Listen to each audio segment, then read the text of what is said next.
Hi and welcome to Little Lizard Kitchen. This is how I made cookies and cream drip cake.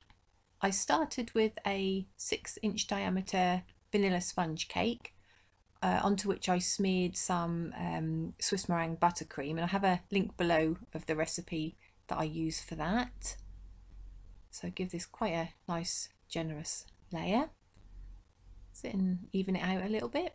I haven't put this on a turntable, this particular one, because this plate spins really easily. I've then crumbled on some homemade chocolate chip cookies. Again, the link for the recipe for this is below. So I've really crumbled these up and tried to distribute them evenly over the buttercream. This is chocolate ganache, which I'm just drizzling over the cookies just to add another dimension. And then I put on a further vanilla sponge cake, and then repeat the process again, adding more Swiss meringue buttercream, smearing it evenly, well, as evenly as I can,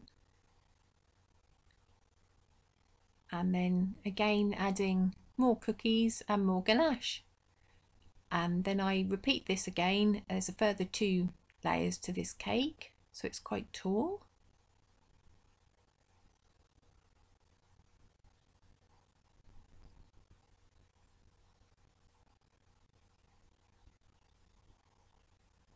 Okay, so that's all 4 layers done. I'm now just smoothing out the edges of the Swiss meringue buttercream. There we go. And then I'm going to add a little bit more in a little while, just to cover the entire cake, and the same for the top as well. Added a generous amount on the top, smooshing that over. Okay, filling in all the gaps there.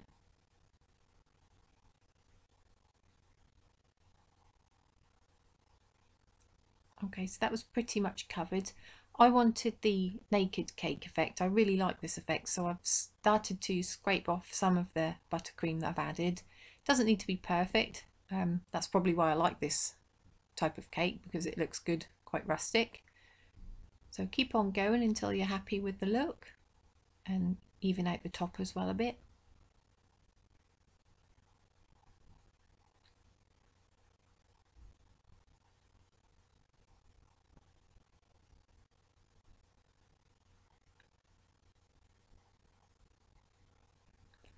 Okay, now before the buttercream starts to set, I've crushed up some more cookies, and I'm gently pressing them into the bottom edge of the cake just to create a border, and I think that looks quite attractive and tidies up the base of it nicely. So carry on all the way around the base of the cake there, and once that's done, then I would put that cake into the fridge for about 10 minutes just to firm up a little whilst we're getting the ganache ready. I've got a recipe for chocolate ganache as well, and I'll put a link for that below. So I just bagged that up, snipped off the end, and this helps to control where you want the drizzles to go and how far as well. Obviously, if you squish more out, the further the drip will go down the cake. So this is just chocolate ganache dripping down the edges, covering the top. Now I put this into the fridge as well. 10 minutes later, brought it out and added a swirl of Swiss meringue buttercream in a crown around the top. I think this is a Wilton 1M tip, and just swirly, swirly, swirly all the way around. And then to each swirl, I added another homemade choc chip cookie. And that's pretty much it for this cake. I hope you like it and give it a go. You don't have to make your own cookies, but you know, you can if you've got the time and you want to. Thanks ever so much for watching. Bye for now.